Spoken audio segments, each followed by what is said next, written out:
Hey everybody, for those of you who don't know me, I'm Gary Kozlowski. Most people know me as Koz. Greg and I go back quite a long ways, 20 plus years. And I'm kind of actually honored that you chose me to do this little sit down with you, coming up on your forthcoming podcast on the 15th of January, right? 2 days from now, that is correct. Yep. So you wanting to kind of get your words out before any of that really, goes towards media. So I appreciate that you sitting down with me and choosing me to do this with you. It's really cool. We do go back a long ways. We got a book of our own to tell at some point, right? So for starters, we are conducting this interview today in Greg's media room. It's full of all kinds of crazy sports memorabilia, pinball machines, and arcade games and stuff. You always choose where you do your interviews and where you sit and meet with people. Why did we choose this one today? Probably, if I had the best answer, it's almost like a kid room, because growing up, there were so many obstacles that's in the way of being a kid because of drama, parents, brother, sister, and most of it's outlined in the book, but I don't think I never had a chance to be a kid. So as I got older, I always wanted to, I never lost that love to be a child. So a lot of things in my life, from collectibles to pinball, arcade machines, cars, it's a lot of fun. So this is kind of like the fun room. I don't have a lot of time to play them. I think you said it best earlier. When you spend your time working, not a lot of time playing, and a lot of people lose what they have because they get somewhere, they get to the top of the mountain, but they don't understand that getting to the top of the mountain is the easy part. Staying there is the hard part, and so I realized that. So all the while I may have a lot of material things, a lot of them just go unused, or they're just here because they look good. And really, at the end of the day, because I can. Yeah. I mean, a lot of people wish they could be in that position, Sure. and it does seem, rather counterproductive to most, where you spend all your time making money so that you can own cool things that you never have time to play with, because you're still trying to make more money to own more cool things, and like you said, it's a lot easier to lose it all once you get it versus staying on top. It's kind of, the words of a champion, boxers say the same thing, It's pretty hard to win a title, but it's a lot harder to keep it. That's a fact. I've seen more failures than I have successes. People tend to make it. They get to a certain spot in their career. They think they're happy, and then they realize they slowed down. They changed jobs. Didn't work as hard. They had the work-life balance bullshit that's out there nowadays. And in the world we live in today, it's all propaganda, and some people believe it. I'm just from the old school. My dad taught me to work hard. If you want something, work hard for it, and don't stop. Yeah. You and I, we go back quite a ways, in the beginning as an employee of yours, you're my boss for many, many years. That evolved into a great friendship, and, over, decades, in the past, I look at you like family, and I have for almost as long as I've known you. So I've spent a lot of time here at your estate. But it has been a while since I've been here. My visits are a little fewer and further between than they had been in the past. I think it'd be really cool if we could show the other people what you've got at this facility that you call home. We'll get there. Yeah, we'll get there. If we got time today, we will get there. That would be great. I think the people would like to see what. I'm sure they would. What is the grounds of Greg Wier? So I've got a whole list of some stuff that I've put together that I wanted to discuss with you here, for this forthcoming book of yours and this podcast. What was the moment that made you realize that you had to put this story in a book form for the world to read? I'm not so sure it was a moment, but life is kind of complicated. So I can't say this is the first book I'll do. I plan on doing 3 books.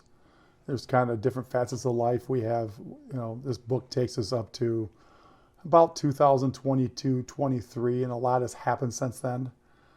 A lot of things I can't talk about because in the industry I was in, a lot of it's guarded and safeguarded, and some of the things the book goes into, we're restricted from saying certain things, but those gloves come off. And I think the last book, the third one, would be more along the lines of how it ends, because we don't know the ending yet. We don't know.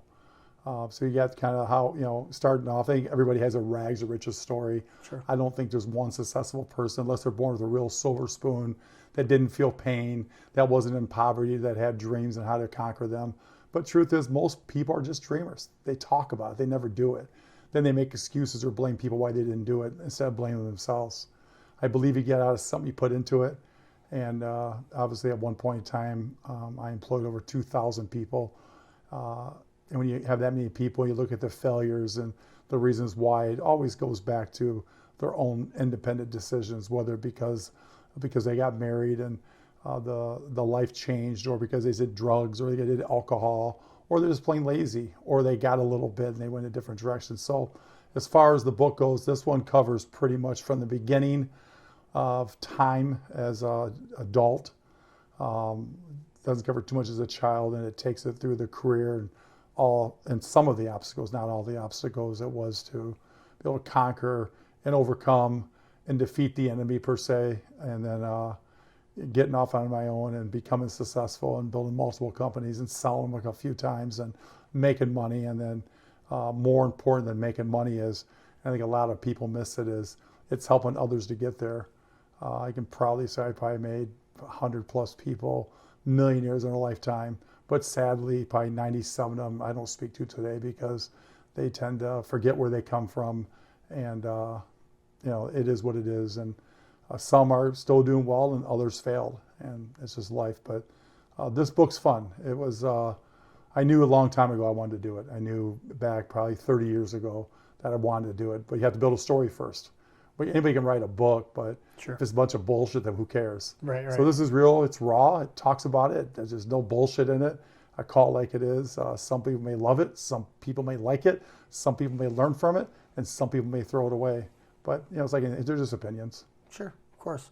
And I can attest to that, from what I know of you. I know a lot of, very wealthy people, and in true fashion, you're a man of your word, and you definitely reach down and pull people up. Like, I've seen it 100 times, like you've definitely helped build people's futures, and I tip the hat to you on that for sure, because I've seen it with my own eyes.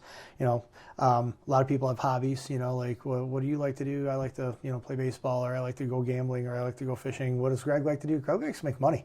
That's like your hobby, it's. A lot of people miss that.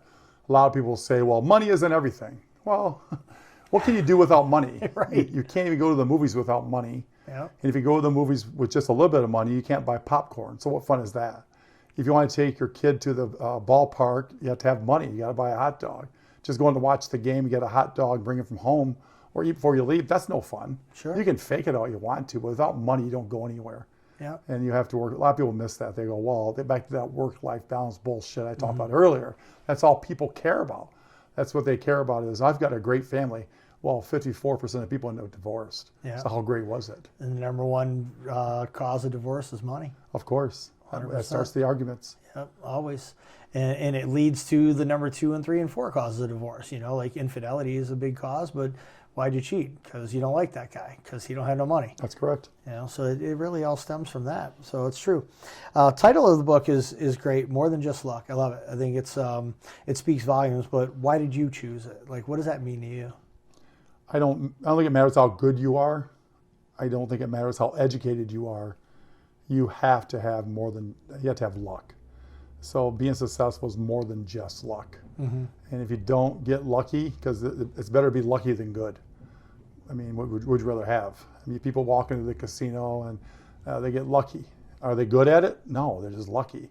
So it's everything else. Along my way, I had a lot of luck fall my way. Of course, there's bad luck too, but that if you allow that bad luck to bring you down, then that's just an excuse why you didn't make it. A lot of people will take that same stride and go, well, I had this happen or that happen. I just couldn't do it no more. Just mentally, I wasn't able to do it. Okay, then you're selling the same old bullshit. So mine is, everything is more than just luck. Without luck, you got nothing. Was there a hesitation or a fear in deciding to take your story public? I don't have much fear. Hesitation, yeah, to a certain extent. There's some names in this book that I dropped on purpose, honestly, because I think they're dicks, they're douches. Call it like it is. Was I hesitant doing it? Yeah, but fuck them. I go back to always, book 2 especially. Book 2, there's a lot of fucked up people that's not mentioned in here. And ironically, in this book, I did 2 things. I did thank yous, which is pretty common, but I also did fuck yous. And the fuck yous are just a few of the people I want to say fuck you to. Some I can't just yet, but I will. People are fucking douchebags. They really are. I said that word earlier, but that was a hesitation. Do I really want to waste my time and energy, saying so-and-so's an asshole or a douchebag? Yeah, I do actually. Because it comes with the story. Sure. It's not just because he had a bad day and he was a dick that day or had a bad week or whatever it was. He's just a bad person. So one of the stories in there talks about a big producer in the world of talk shows. And that guy, he was a downright pedophile. He liked little kids. So this guy, I thought about that. Was there a fear? No. Fuck him too. If he wasn't a pedophile, what would we be talking about it? And do you mention his name? In the book, yes. I mentioned his name, and I showed a picture of his, I'll call him baby mama, and his child. And he still keeps it a secret to this day, so fuck him. And I thought, you're just a lying pig. Like, you are a pedophile, is what you are. So I was hesitant saying, those are strong words. Sure. But the book supports the story. It talks about it. There's other places that was just closed down. I talk about like Vista Maria. It's a girls' home in Dearborn Heights, or was. I think they shut most of it down in December 31st. But I happened to be over the security there for a number of years, and I saw firsthand the abuse and the treatment these girls were taking. But it took 35 years for it to come out into public, and they finally shut it down. And it was only because one girl escaped, my understanding of it is, and she told the story. There's other places. I mean, people, you look at some of the people at the top and how they made who they are. A lot of them are pieces of shit. That's what they are. And it was more than just luck. They were in the right place, right time, but then they handled it different ways. Whether they're snorting cocaine or whatever. I'm proud to say I never did drugs in my life. It's never one of my things to do. To me, those are obstacles. They get in the way and slow you down. So hesitation, yeah, but it's a story. I think it fits the story, because if you are going to go through life being fictitious or not honest with yourself, I mean, I could probably write 75 books on all the morons out there, but I just chose the top probably 5 or 6 that were, everyday people in the media or people you see in the news or made news. And I kind of broke it down. And yeah, I use real names. I mean, I like it, but so what? No fear of retaliation or legal battles over making those kind of allegations against somebody? No, obviously, going through the motions and coming from business, our attorneys looked this book over left and right. They made their edits and they're comfortable. Okay. And if you know anything about me, and the book covers it, lawsuits been my background. I mean, I didn't get this big and this wealthy by not being sued 1,000 times. The bigger you are, the bigger the target you are. Everybody wants a piece of your ass. So every moron from the entry level, $100 guy to, I think my biggest lawsuit was $19 million somebody wanted. And so it just varies. So, lawsuits is the nature of the game. Anybody can sue anybody for anything. Whether they win or not, who knows? Everything comes with risk. Mm-hmm. If you have fear, then you'll never get nowhere. So I think balls win. And, I can see some attorney tomorrow taking this interview we're doing and going, oh, look at these things he said and did. No, I just spoke the fucking truth. And you should be allowed to speak the truth. I agree. And if you don't like it, and again, if the guy wouldn't have been a pedophile and wrote a little girl some letters, we wouldn't be having this conversation. I didn't write the letters. He wrote the fucking letters. I didn't go out and have a fucking kid on his fucking on his wife, and fuck him. He did that. Okay, he's had me dumb enough to tell me. And if he wasn't a pedophile, I wouldn't be talking about it. I could care less what people do. I got bigger stories. I would never share those stories. But because you're a pig and you're a pedophile, I think people should know who you are.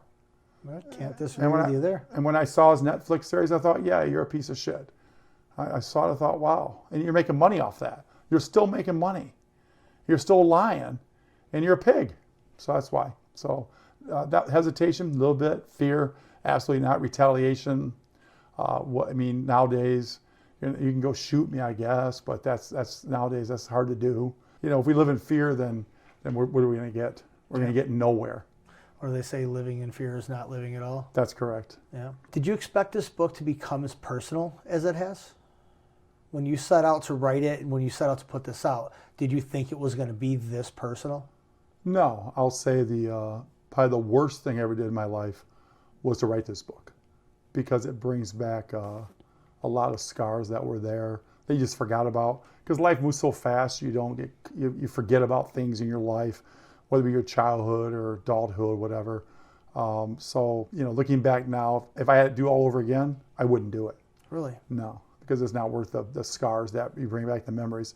Because some days you walk away. I understand this project started in March of 2024. It ended in December of 2025. It wouldn't be uncommon to spend 8, 10, 12 hours a day, 5, 6 days a week. Because it's quality. It's nothing that's half-assed. It's nothing that's written like bullshit. And it's hardcore truth. So you may see 400 pages, but there was probably 4,000 written. And 3,600 was taken out because, quite frankly, no one's going to read a 3,600-page book. Right. That's why you have to go in the book 2 and book 3 to get the whole story out. So you'll see the emotional scars. I think anybody that was raised in a fucked up home and getting adult life started in a fucked up way, I think they're all scarred. And if you think about it every single day, a lot of people use that as an excuse. My dad was an alcoholic. My mom was a drug addict, but she was not. Or this happened or that happened. That's why I can't be a good adult. That's why I do drugs. I got mental problems. And maybe they do, because they handled it differently, because they didn't do whatever. I've never been to a therapist. I never sought help. Maybe I should. I've always been anti those people because I think I'm smarter than they are. How in the fuck do I talk to somebody about a problem I might have when I'm smarter than they are? So, just because they have a degree on the wall does not make them fucking smart. They usually got a government loan, most likely, or parents paid for it. Went to 4 years apart in high school, or 6 years if they got a master's degree, and now we got a piece of paper, and now I'm going to put PhD, or that's 8 years, I guess, in front of my name. That makes me Dr. Greg Wier. What the fuck did I do to earn that besides I went to school? I'm Dr. Greg Wier in this fucking business. That's what I am. I fucking made it hardcore, so I can write the book. That's my degree. So what is the biggest misconception that people have about your journey? First of all, whether you're successful or looking at me from above and going, wow, you're fucking jealous. I think in the street they call them haters. So people talk all this shit. Growing up in business, if anybody knows me, I gave away more than anybody could ever imagine, whether it be money, time, knowledge, whatever. But if you talk to some asshole in the streets, oh, Greg Wier did this, or Greg Wier did that, or he's the fucking crook or whatever. No, I just told you the way it was, and your mama didn't raise you correctly. Your feelings got hurt. Yeah, I told you to fuck off. I told you you're fucking fired. I told you you're a piece of shit. So because you got your feelings hurt and you couldn't accept the truth, then you got to say bad things about Greg. And they still do it to this day. It's funny to me. Some of the pieces of shit in my prior work life, I look at them and go, wow, you wouldn't be a fucking place without me. You're too dumb to realize you're only there short term. I mean, we could talk about the security guard business. I'm back next year. You think I'm going back next year, and I'm going to fuck your world up. That's what I'm going to do. I made you, I'll take you down. That's the way it works. And so people are just haters. That's what they are. So no matter what you do for them, I've learned this really well lately, is people quickly forget where they came from. That's what they do. Somehow or another, they become entitled and think that they're someone special, that they're all that in apple butter, and they think short term. That's what they think. They think, oh, I get paid this week. Because most of them are broke dicks. They want pot to piss in. They go, oh yeah, as long as I get paid next week, things are good. I'm going to pay February's rent. Not realizing that maybe we're about next February. Maybe we're about 5 more Februaries. So people that's under my belt, I always try to make sure they had what they needed to survive. And so when I see people, I'm immune to it. Fuck me, I don't care. Sue me, I don't give a fuck. Threaten me, that's okay too. But if you want to go through life and think that you did it by yourself, you're lying to yourself. And it's a matter of time before what I did for you will get undone. That's just how it works. That's the real world. And that makes me me, because I'm not a pussy. I'm not going to hide behind it. I'll tell you I'm coming for you. If I have a problem with you, I'll tell you. And you'll know it. You'll feel it. You'll know where it came from. You talked about retaliation earlier. Yeah, some people retaliate. They run their mouths or threaten or physical abuse or physical that, whatever. I mean, what are you going to do? And that's what it comes down to. But don't lie. I don't bullshit. I call it like it is. And if you're soft and your ego gets hurt, sorry for your luck. Ain't my fault. You're a and if you want to blame me, then blame me for your problems in life. But I'll call you out. Maybe the name of your next book should be Painfully Honest. That's a good idea. I like that. Yeah. People just can't accept it. Yeah. People are so full of excuses. You ever hear like, oh, he went and brought the gun to school because he has mental health issues. But he's still got to go to the doctor. He's got to get medication. And if you can't get medication, you go to an agency that can help you. They're out there. Yeah. But you got to work to go get it. Or you can blame society because whatever. You have to want to help. You have to seek the help. No one's going to knock you. You're going to go, knock, knock. We're here to help you with your mental illness. So right, that, all the while there is a ton of it out there, and we need to focus on that.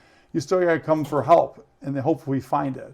I think I have enough trust in our system that if someone needs help, whether it be financial help or whether it be mental help, we're going to help them. There's agencies for that. That's what our tax dollars are for. But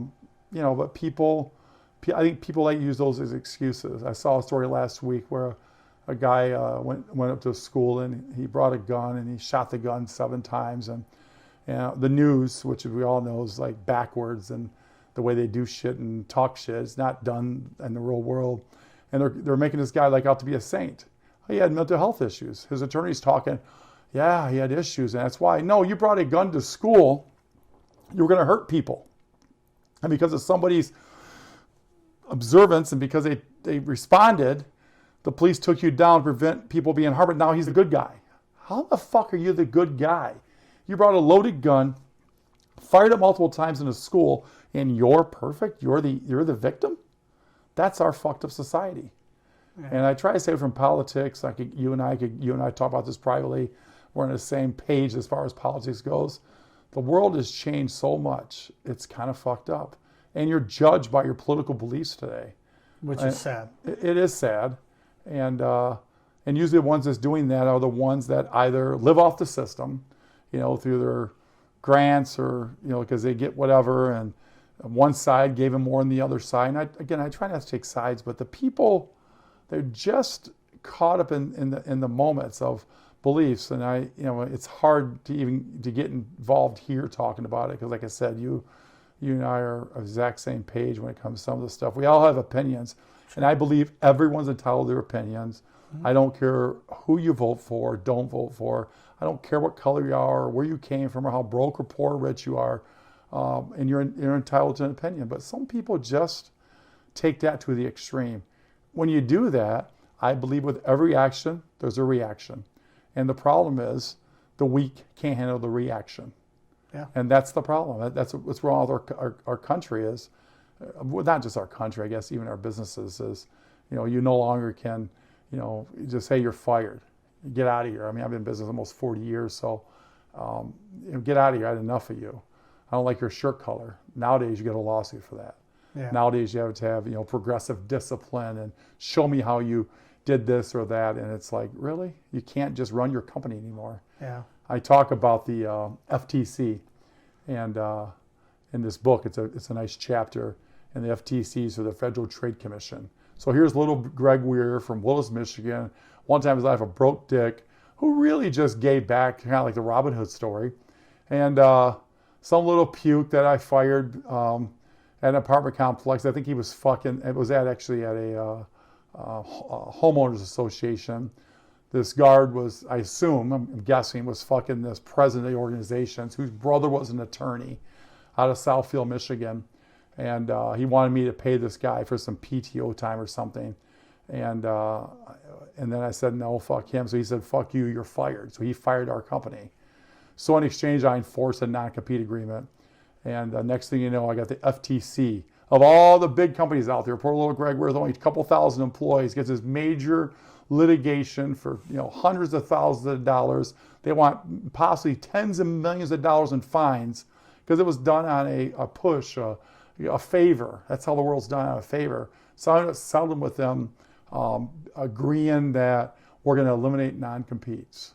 Well, little did I, only because in 2021, unknown to me, in July 2021, Joe Biden did an executive order that was turned out really well for him, that prevented using non-competes. Well, no one told us and called me dumb for not knowing the business, but since I violated Joe Biden's executive order, the FTC is down my throat.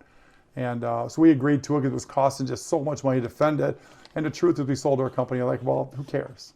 Who cares? We're not going to do non-competes anymore. And it's funny, Donald Trump reversed those Really? executive order. I still wouldn't do non-competes today just because I don't think I can, actually. The FTC said it made me sign something saying I wouldn't. So I don't think I can. But it just goes to show you how our world is so small because someone's belief is a favor for a favor. You see where it came. Cannot prove it, no. Just how does this happen to a little small dink company, Detroit, Michigan, Right. when everyone's doing it? And they just picked me. I mean, maybe it was more than just luck. I don't know. So was there a chapter that was difficult or uncomfortable to write? Probably the most difficult was when you try to talk about your family, because this is not written for anybody feel sorry for me, because we all have issues. Sure. None of us had a perfect childhood. And when you try to touch on just painting a picture of whether it be your father or your mother or your brother or your sister or other family members, that's all you got. You have one mom, you have one dad, you have your siblings, and unfortunately in my life, my siblings are dead and my parents are dead. So it's hard to be anything critical because it's one-sided. It's the Greg version, and they're not here to speak for themselves. So I kept it, probably more pro them as much as I could, versus just tell them the whole story. Sitting with the author, we talked about it. We got really raw with some deep details, and we decided to extract some of that out because they're just not here to defend themselves. So family is touched on early on, childhood is touched on very lightly, and upbringing is touched on very lightly, and that's the reason why. That was probably the most difficult. Did you leave anything out deliberately or debate on including? As far as what, the family stories? Yeah. Yeah, there was a lot of drug use by one of my siblings, a lot of criminal trouble. It just wasn't important to put it out there because as a man, how he ended, I always say it's not how you start, it's how you finish. Mm-hmm. And then how he finished was great, more generous than I am, and we're both very generous. And so that was important because, again, I think we all make mistakes when we're young. Some make more than others, and some are penalized more than others because they have the money for an attorney or they have the money for the counseling or whatever they go to assist in their problems. When if you don't have those things, the only thing you do is grow up, and you grow up and you go to appreciate life. And once you appreciate life and the freedom, then I think you stay away from the problems. And what I said earlier, it's how you finish. So in that case, it was my brother who finished strong. So the details didn't really matter. Just kind of like some low points, when you discuss some of these like family things that you left out. What about yourself? Like, what was like your lowest point of your journey, and what pulled you out of that? Everything in my life I do fast. I talk fast. That's very true. I move fast. And starting out at an entry-level job nearly 40 years ago and trying to make the steps. It was disappointing to sit down and just bust your ass all year and you're finally in a mid-level manager role, barely making your mortgage payment.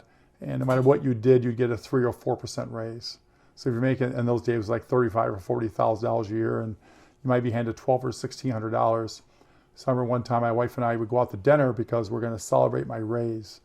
And we went to a place called, it's old restaurant's now closed, called the Golden Mushroom. So we go to this restaurant, and it was early on in my career, and 2.5% raise was like $1,000. And after taxes was like $700.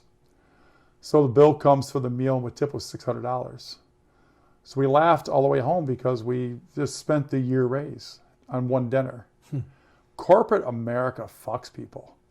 That was probably the driving force, because it was a low point in my life to realize that, holy shit, it took one night to spend a year's earnings, what I busted my ass for a year, taking away family time, kid time, wife time, all that bullshit. And then it was like, holy shit. So then I realized corporate America just fucks people. Then the following year, the company was Burns International, was part of Borg Warner, big automotive conglomerate, and today they're called Securitas. And the next year there's not enough growth, and they brought me in and gave me a 1% decrease in pay. So hey, nice job, but we're bringing everybody in the company down 1%. Like, what? So I did all this work. I'm working 24 hours a day, 7 days a week on call, 12 to 15, 18 hours a day, hour drive down to the office, and I got a 1% decrease in my salary. Like, those are low points to the point where, yeah, if you wanted to start dealing drugs, that's a good time, because the corporate America fucks people. So all you can do is change it. You can either accept that and live in corporate America and deal with what they say happened, or create your own. So I think at those 2 years, I decided I'm going to do it on my own. And it came at a high price. I learned to value relationships. I learned the power of work hard, play hard. I learned the value of your word. And I knew once I did all that, like, one day I'd go off my own, and I did. And with me, I took their customers, and with that came another lawsuit, one of my first ones. But I learned from it. I don't regret it. As far as I was concerned, Joe Biden agrees with me. Those customers belong to whoever the customer wants to go with. The belief wasn't that back in the 80s. The thought was a whole lot different. But that was probably the lowest point. Think you did a good job. You're trying to do the right thing for your family. I quickly learned. In those days, I lived in a trailer, and corporate America allowed me to get a double wide trailer, and I thought I was wealthy. I went from a single wide to a double wide. And then 9 years goes by. 9 years I lived in that double wide trailer, and I couldn't leave. I had no money. I was making my mortgage payment on the 15th of the month.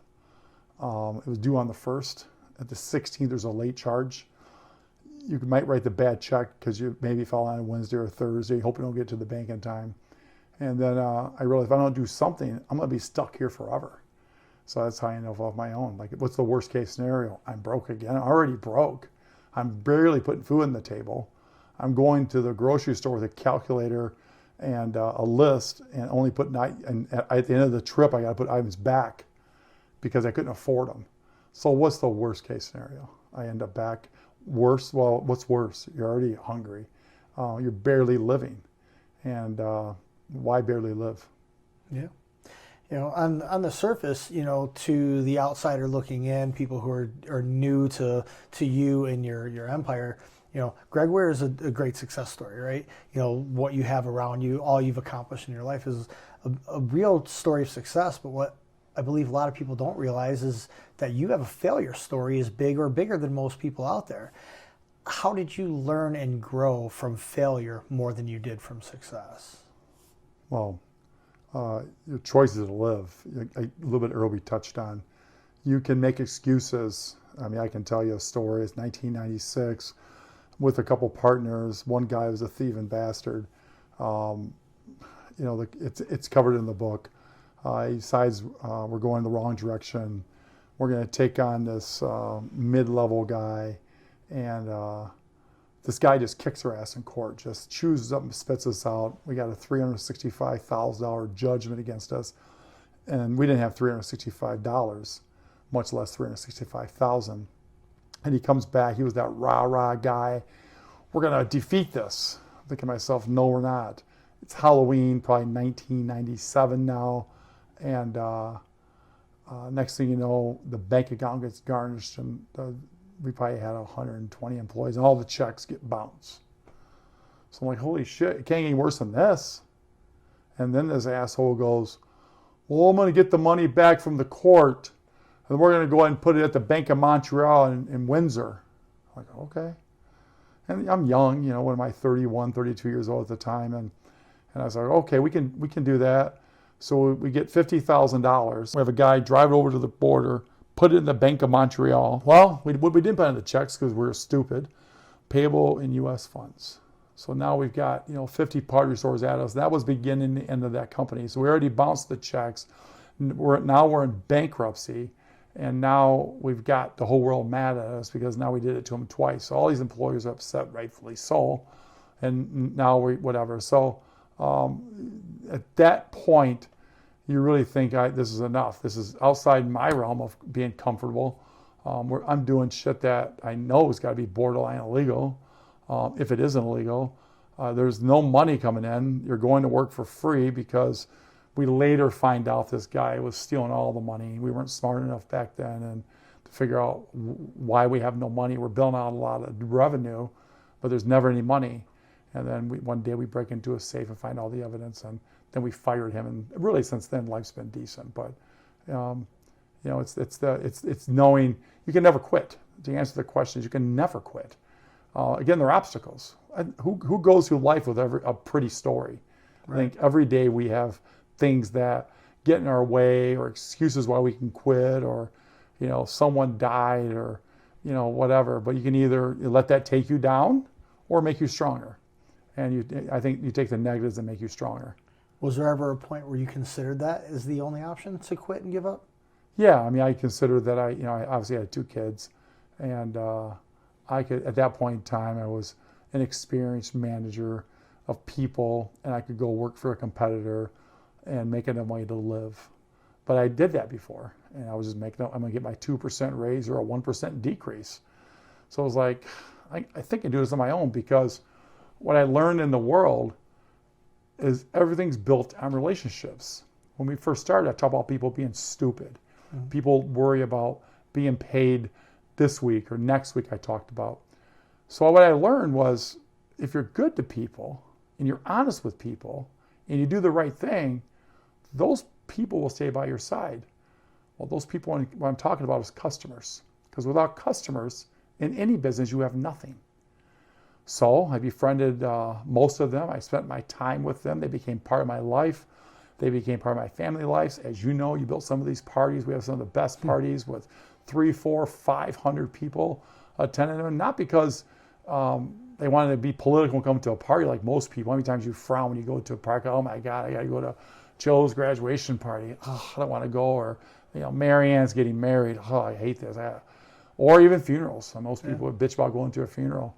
People came because they wanted to have fun. It was the best times, and we remember times around elephants and castles and crazy shit. Volcanoes. Shooting at people. Yeah. So those are the things that it was. So I knew the value of relationships. So I knew that if I just kept to my core values of who I am, what I'm about, and keep building relationships, and I'll become something and somebody. And that's what I did. Because no matter who I am or how tough I may think I'd be or what I didn't do, I couldn't do it without the customer. Because without a customer, what do you have?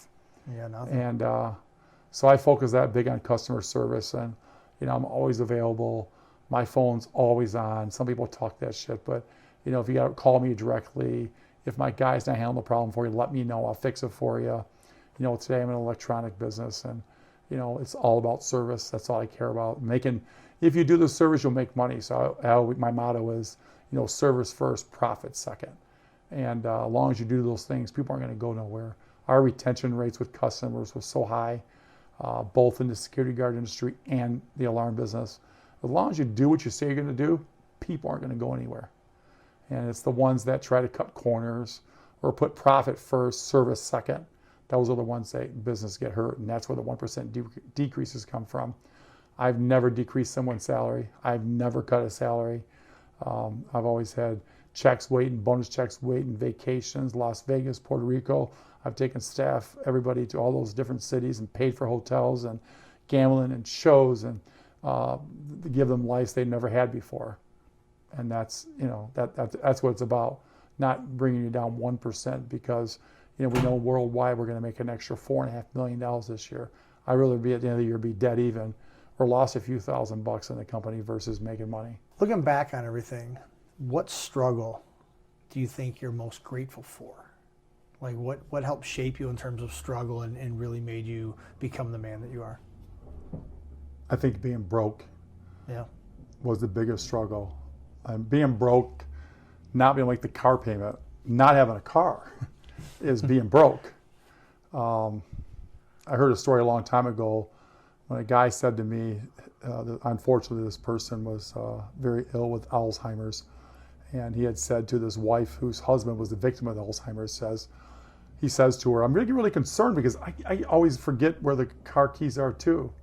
She goes, it's not if you forget where you put your car keys, it's forget what the car keys are for. It made a lot of sense to me. I always stayed with me. And if you don't, I go back to what I said earlier, don't forget where you come from. If you remember those days of being broke, no heat, no lights, they got shut off, no food, stealing food to live, if you just remember where you came from and always be real. I pride myself on, oh yeah, I got fancy cars and fancy houses and all that fancy shit. But you ever see me in the streets, I'm natural. I'm fucking wearing a sweatshirt, a pair of jogging pants. I got trademark white tennis shoes on all the time, and but I'm still poor. I'm the same guy. I could wear Armani suits. There's a few in my closet actually, but the fuck am I wearing an Armani suit for? It's not me. What do I want to do that for? Why do I want to do things that's not me? And a lot of people get fake, and I think that's what happens. Yeah. So just keep it real. Just remember where you came from. That's the biggest advice I got to anybody. Don't forget where you came from. Just don't forget, because most people do, not just some people. Most people forget. For some reason they think they made it when they're only up halfway up the mountain. Like, you fucked up. You haven't even made it yet. You're stupid. Yeah, I guess that's where discipline comes in, because being broke's a great motivator, but once you're not broke, then it comes down to discipline to maintain. Is that basically how you handle yours, is like through discipline and not letting yourself go back to being broke? I think everything comes with responsibility, is probably a better word. Everything you have today, you can lose tomorrow. Your biggest asset's your health. Without health, you have nothing. So I've not been the biggest health freak in my life by no means, but as you get older, you realize that's the number one wealth is your health. Then after that, you got to think, what do I want to do when I'm gone off this world? And that's some of the motivating factors to writing a book. That's the motivating factors, some of these machines you see in here. That's why some of those fancy cars are there. I'm smart enough to know that when I'm long gone, those cars will be driven by other people. Hell, you're over here and bringing this up. You're chasing your dad's car from 1970? He lost it in 71, and I started looking for it when I was probably 5 years old, so 1979. Imagine your dad did what I did. I got these cars. If we get time today, we'll go out there and see them. Each car's got a story. This car's got a story. Yeah. Your ideal is great, and I bring this up not because it was planned, because we're in Greg Wier's interview, but I always admire this. I've known you now for 20 plus years, and I've known you've chased this car, and you found that car, but now you got to find a way to fix that car, and you obviously have a wife and a kid, and you both make decent money, but truthfully, you don't have $130,000 aside. So what's the plan? Let me create this car to put on the internet and go to auto shows on my own time. You don't get much time off. You got to travel to Chicago. I know you're going to Autorama here in the wintertime, or springtime, I should say. And you're to sell, and over the next year or two, you'll raise enough money to get that car back to this look. But we all have that. If we don't have that, I think that's where we lose it at. Yeah. And so I just tend to leave him behind. So like I said, I'm sure if your dad had to all over again, he'd have kept the car, he would put it in the garage, you'd be enjoying it today. Right. So I try to do is I leave those things behind. Smart enough to know that I'm not going to sell any cars. I would if I was broke. If I needed to, I would. But I hope I don't get there.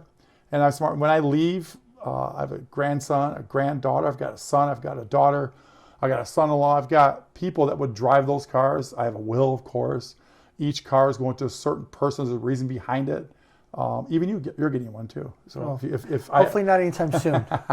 So, but there's reasons behind each story. There's reasons behind it, and why that person's getting this car and that car.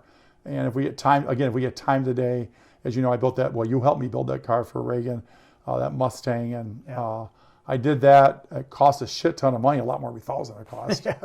And but she'll drive that car in 40 years and 30 years and 20 years. She's 6 years away from driving legally. Without money, I can't do that. Right. So that's what drives me, I think. And I think that's knowing that when I'm long gone, I'm smart enough to know that maybe a generation, maybe two, The pitches are off the wall. No one knows who Greg Wier is. No one gives a shit, quite honestly. Now there's great grandkids. They're like, who's Greg? Yeah, fuck, he had some money. Thank God, man, I got to go to college. Right. But what will always be here will be this book. Always will be here. Not book 1. There'll also be a book 2 and possibly a book 3. And they can sit back and read this. And then they get a taste. And maybe that will fuel them to be successful. Because I broke the gap. Our family was poor. We were going nowhere. My dad worked for General Motors as an automotive worker. My mom was a waitress. So I broke the cycle. I got rich. Okay. Cool. Now, hopefully, if it stops with me, then, I don't know what to say. I really don't. I did the best I could. I can't make people be successful. I can't whatever. But maybe the next generation reads this. This isn't going anywhere. The internet's forever. Yep. It's going to be there. It's going to be here. Maybe in some basement, they'll dig up one day and go, who's Greg Wier? They'll do a little family tree bullshit they rip you off on, and you spend all this money. Right. They'll find out I was a great-great-grandfather, and they'll read it and go, holy shit. And maybe then they'll get a taste of what I was about, and they still got my blood in me, and somewhere point in time, and they'll become who I became. So I'm still living. Right. I'm long gone, but still living. You've kind of immortalized yourself. That's correct. Yeah. You said something a moment ago about, now you view something different than how you did in the past. I want to touch on that for a second. How do you view success now at your age versus when you first started out and you first had a taste of success? Like, how do you view it now differently than you did before? My favorite motto is winning is everything. Winning doesn't mean money. Winning could mean, before you got here today, we had a GFI switch or something below. And the idea was to get this thing up and running before you got here. And so one of the guys that works here at the house ran to the store, got it hooked up. Sarah's working on her stuff. And we got it done. It's winning. It didn't have any money. Winning. Right. Winning is about, seeing your son. Obviously I have zero of his upbringing, but I know he's a great mechanic and he wants to be a great mechanic. He works on older cars. That's a win. Yeah. I don't care if he does it when he's 18 or 28. That's a win. Winning doesn't have to be about money. Winning could be anything. It could be, I'm going to my grandson's basketball game on Saturday. They don't need to win the game for me to be happy. He needs to have a good time first, and he needs to play hard. That's winning. Yeah. I mean, his dad taught him something. That's winning. So I think the answer is winning. I think winning is everything. And again, don't attribute to the money. Winning could be a small feat. It could be you made it here today. Yeah. That's a win.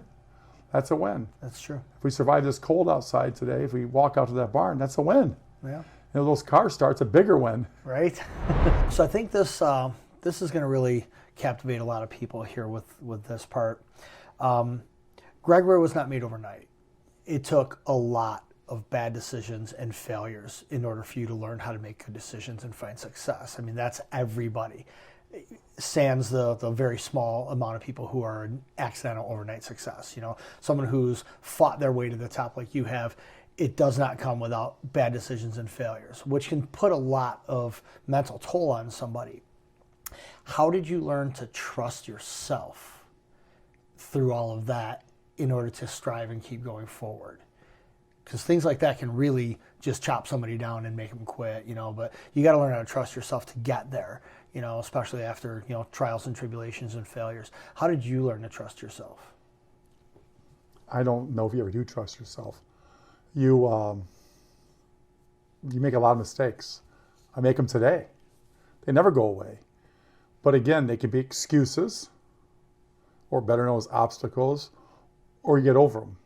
Yeah. There's an answer to everything. Just because you fuck up doesn't mean it's the end of the day. Just because you lose an account doesn't mean you're out of business. Just because someone quit isn't the end of the world. There's no one thing that will make or break you unless you do something, detrimental. But, every day in business, you're making what you think is the best decisions. You make wrong ones. I fired help that's worked for me, and I look back 5 years later doing great for themselves. I probably failed them. If I'd noticed their talents, then they'd be with me, but they're not. That's a mistake. I think anybody can say in my life I've made more failures than successes, for sure. So then at the end of the day, it is all about winning. But in order to win, you got to know how to lose. Yeah. And that's the problem with people. They don't know how to lose. They think everything should be a win. If you wake up every single day thinking, yep, today's going to be a great day and I'm just going to have fucking the best day ever. If you're that stupid and you believe that, then you probably have a lot of bad days. But if you wake up knowing, today's going to be fucked. Today, I can just feel it in the air. And most days you can.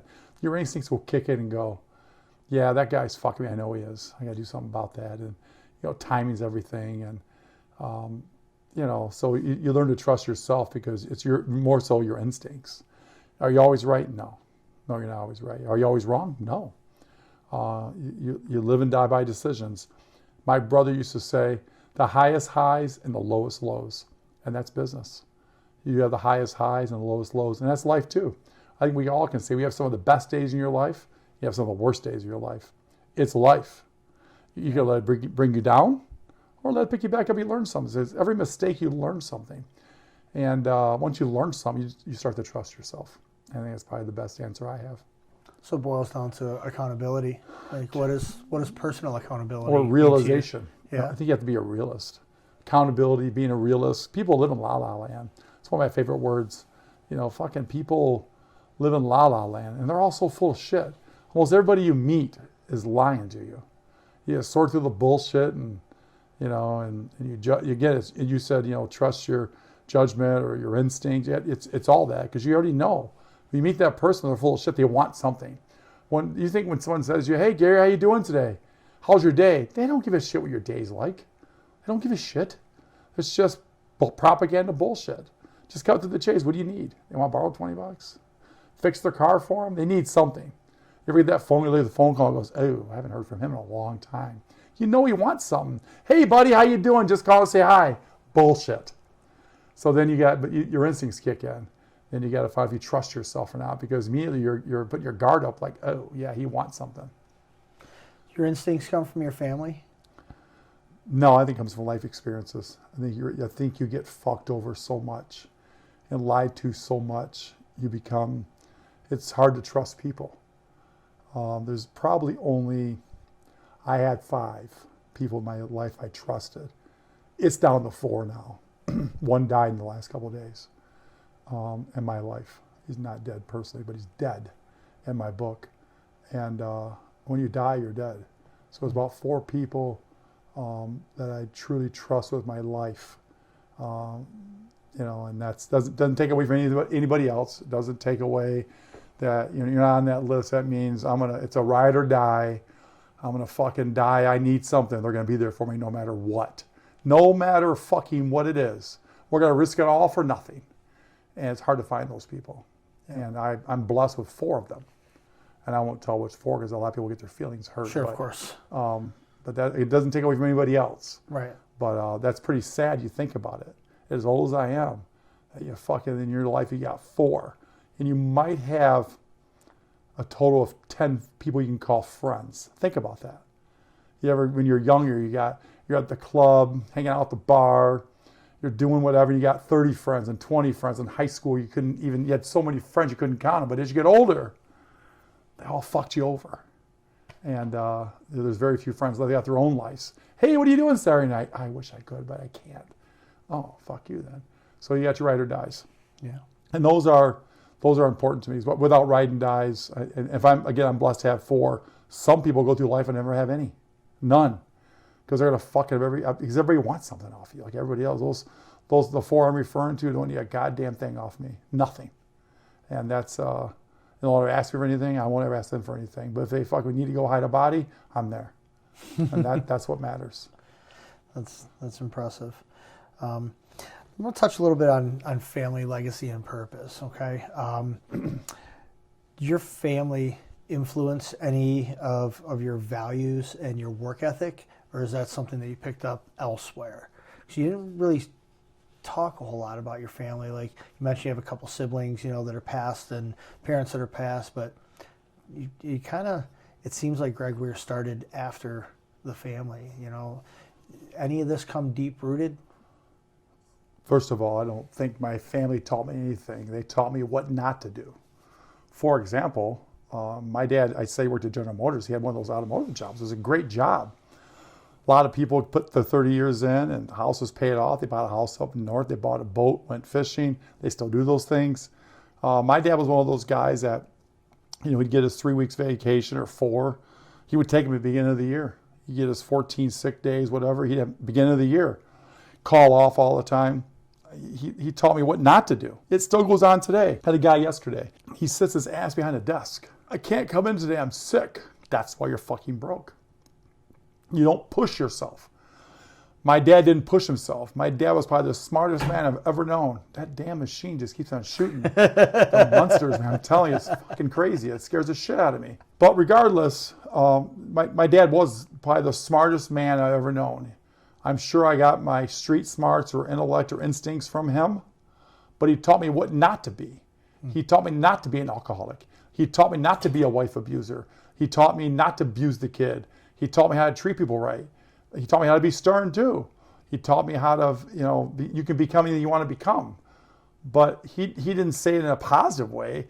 He'd be the guy on phone calling the governor of Michigan because General Motors is fucking him over because the plant floor had too much grease. And he's going to complain. They're worth billions of dollars. They don't give a fuck. They get fined $10,000. But he thought he could hurt them.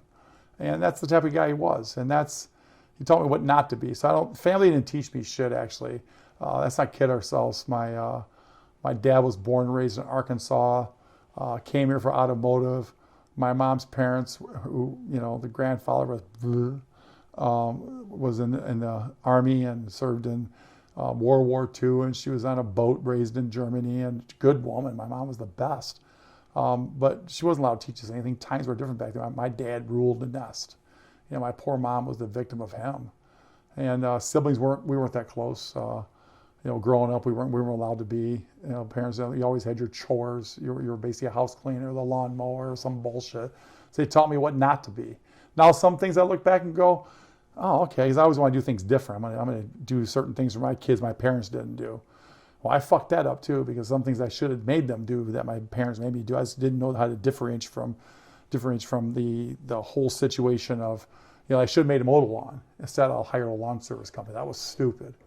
I got their cars detailed for them instead of them watching it themselves like I had to do. Thought I was doing them a favor. No, I fucked that all up too. So, family, I'd assume my grandma died. She had some money. My mom's side of the family don't speak to me because I sued them for the estate. I knew I was going to lose, but I just did, because I could. I had more money than they did. And fuck them. And and my dad's side, they were somewhat successful with money.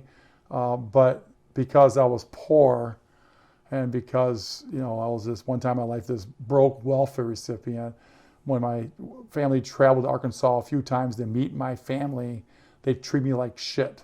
They didn't give me a place to sleep. I wasn't really welcome. You could see you came for dinner, but they wanted to know when you're going to leave. So as I became successful, I thought, fuck those people too.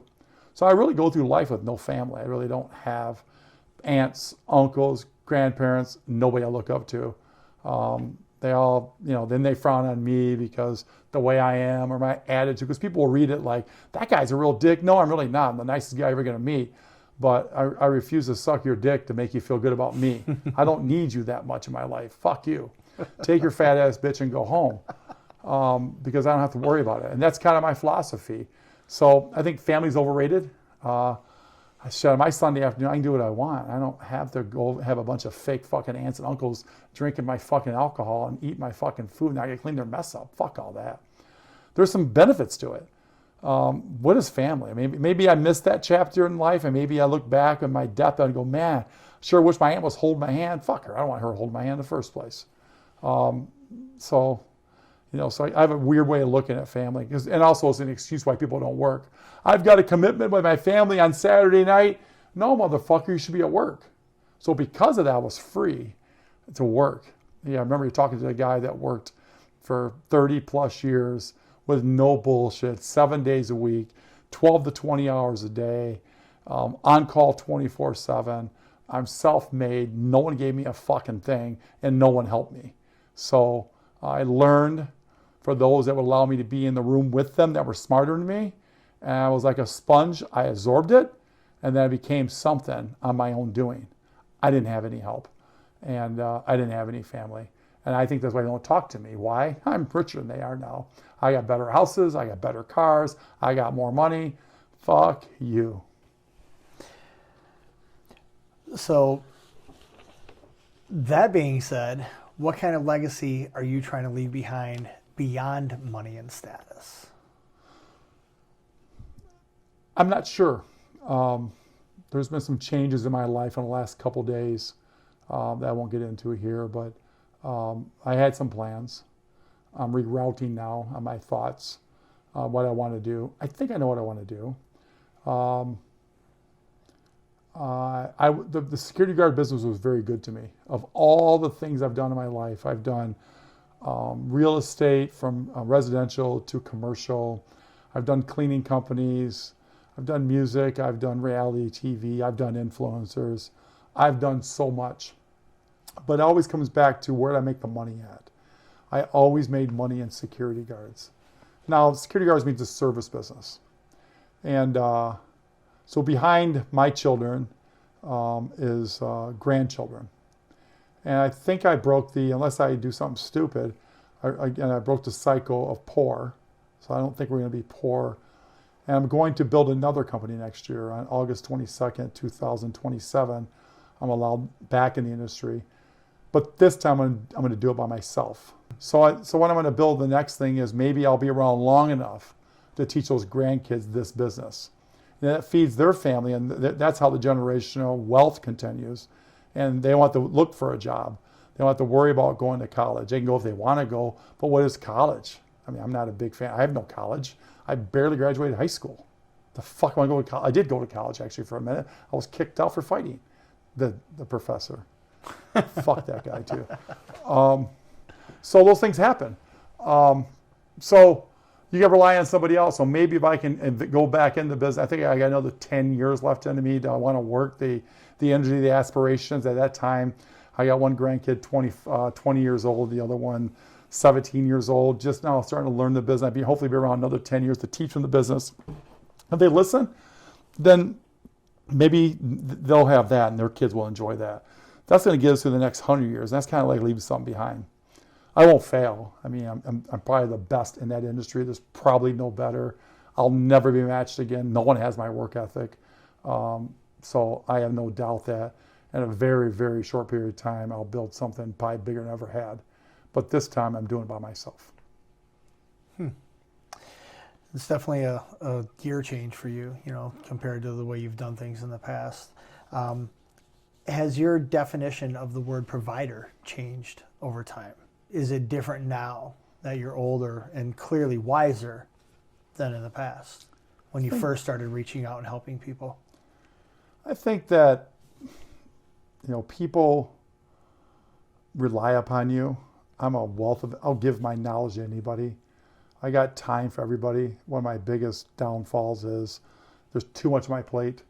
I'm the guy, I'll see you at 4:30, I'll show up at 6 o'clock because I was over here helping that person doing this or doing that. But I think what I've learned, probably more in the last probably 3 years, you can't help those that aren't willing to help themselves, don't force it. All you do is try to open the door. They have to walk through it.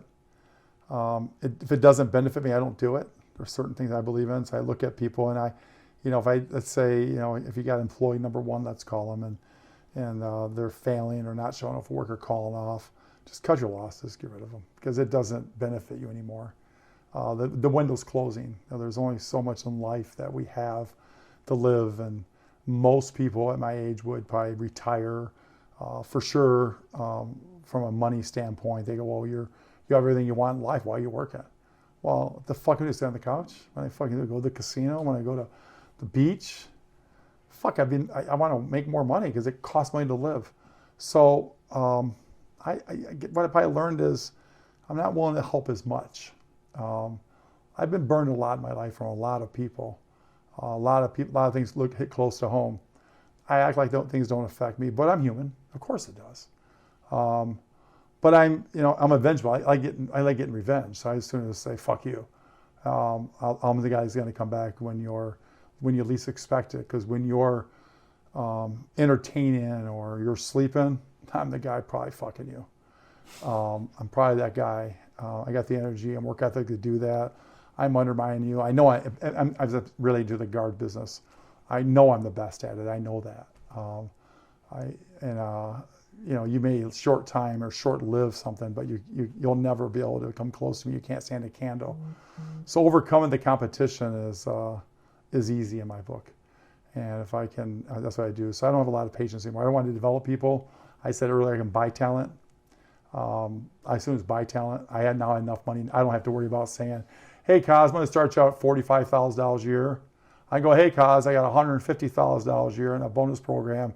Ding, ding, ding, we do this. They're not just carrots like most companies put out. It's real. You can make money if you want to. And I'm willing to spend it. So I'm in a better position so I can buy talent. And as long as you can buy talent, you're good. And you have a core. There's that fucking machine again. What do you hope future generations take away from this book? First and foremost, unless it ends up on some New York Times bestseller list, writing a book is like making a music record. It's hard to make fucking money. So writing a book was not done for money. It was done to give knowledge. I really don't need someone $6.99. I really don't. I prefer to, I hope it helps people. I truly hope they read it, they read between the lines, and they get it, and it helps them prosper. So my point, I don't think anybody writes a book to make money. It's a legacy. You leave it behind. It's there forever. That's nice. It was written in such a fashion with some core statements, words, stories, failures, successes, happiness, tears. We all go through it. So if you go through the feelings and the emotions and everything else, then you'll find out that's just the price to pay to get where you want to go. And I think that the book details that completely. And along the way, you meet a lot of mean people. People aren't nice. You meet people who fuck your eyeballs out. People are going to steal from you, rob from you, lie to you. That's just what people do. And you can't let that affect you. It becomes part of life. And that book will teach them that. And that's why it really is more than just luck. It becomes life. It becomes just learning it. So that if a reader can take away from that, learn something and prosper from it, then it's a win. There'll be others that will argue because the internet is full of trolls. They like to talk shit and say something negative or whatever. Haters. Haters, yeah, back to haters. I like the word trolls better. It just reminds me of fucking something, whatever. I guess I won't go there, but yeah, their opinions. You're entitled to your opinion. I think I said earlier, everyone's entitled to their opinion. I'm okay with people's opinion. I don't have to agree with you. I'm not a yes man. Never have been. Never will be. But if you read it, you can learn something from it, and maybe I'll save you a few sad stories. Maybe it's a quicker ladder to get to the top. You'll learn fuck corporate America. I mean, I make that very clear. I've talked about it here. I don't know that many people that have that many great stories in corporate America. I just saw last week where General Motors shut a plant down in Hamtramck for 1,100 people. That's 1,100 people that had plans, dreams, vacations planned this year to send their kid to private school, whatever. And that's all changed now because someone at the top said, "Yep, we got to cut." It's no different than that 1% pay decrease I got. Somebody at the top's making the call affecting my life to make their life better. Yeah. So the book will teach you that, and hopefully it teach you independence, to work for yourself. Don't be afraid to, because a lot of people are afraid of success. Believe it or not, people are like, because maybe as a child they were beat down or told them they're going to be losers, or maybe a teacher told them they suck, or maybe they had a drug addiction, they kicked, or an alcohol addiction, and they'll realize that it's never too late. I don't think it's ever too late. Some of my best stories, I've got a great friend of mine that spent, 20, probably more than that, probably 30 years being a drug addict and alcoholic. And I think he's 15 years sober now. So 15 years later, here he is with a full-time job doing well for himself. Not rich, a little late in life for him to catch up. So he's not going to be able to retire wealthy or anything else, but he's sober, working hard, making a living. That's a win. But it took him that many years to figure it out. So hopefully a person reads this book, they're going to go, yeah, I'll probably stay away from drugs because I don't have to be cool. I'm not going to join your clique because you want to smoke a joint or you want to do some cocaine. I was offered all that. I just always said no to it. For what? What's the purpose to get high? I'm high on life. Again, it goes back to money. I like money. I don't like money like I I like to spend money. Spending money's fun. And there's an old saying I got too, that if you don't know what steak tastes like till you have it. Fucking don't tell me you don't like steak till you have it. Once you have steak, you want steak all the time, and that's kind of the theory. And people are so judgmental. So you'll learn in this book the ways to escape, and you'll find out that what happened to you probably happened to me, and what happened to you probably happens to most people. Just a lot of people don't talk about. People are quiet and they're silent, and because they're afraid they have corporate. If I worked for corporate America, I couldn't write this book. There's no fucking way. Yeah. If I love the security guard business, this could affect that, I guess. If it does, that's okay too.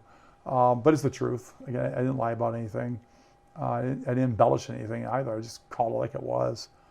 It's real. It's raw, and I think that's what it's about. And and again, if you're forced to be silent in the world we live in today, it's really hard to be vocal.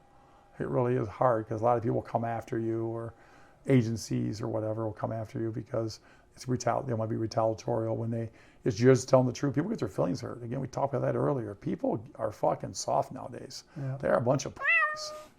Well, you're definitely being vocal. Yeah. Who do you want to hear you? Who is the target audience for More Than Just Luck? I think the target audience, we've talked about this many times with our group of people, and target audience has got to be the people that are serious about working. Age group, I think it varies, because I don't think you're ever done until you hang your boots up, whether somebody hangs them up for you or you retire, because you're always trying to win. But I think it's for young people, probably 22 and up age group, that want to become something or own their own business, be an entrepreneur, try to change their lives. Seeing that just because they live in a trailer today doesn't mean shit. You don't listen to people. You can become something. You can become something, and this will give you the energy, the power to do that. Now, I said 22 with the age group. I think you always try to do better. So you're going to read the book and go, that motherfucker, wow, he did that. He did that shit at 40 years old. Remember, I sold my first guard company for millions of dollars when I was 41 years old, and there were so many numbers I couldn't count the decimals between it, because I wasn't sure if I got the wire correctly or not. It was a lot of fucking money. That was at 41, and I did it again 3.5 years ago. So those are big numbers from a fucking hillbilly from Willis, Michigan, uneducated. If I can do it, anybody can do it. What does the book say about the real cost of entrepreneurship? I think the book speaks to what you have to do to be a business owner in any business. You got to be committed. Talks about that. Talks about the chances you have to take. It talks about the wins and the losses. It won't always go right, and some of the things that will happen to you along the way. And then if you listen to it and or read it, those are some of the things that will teach you that you can expect. I don't think it has all the answers, because every situation is different, every person's different. But I think people generally want to be successful. They want to have nice things. They want to provide for their families, but we just don't know why. And I think that gives the insight, maybe of some of the whys. Because if it was easy, everyone would do it. Yeah. I mean, that's for sure. So it has to be difficult.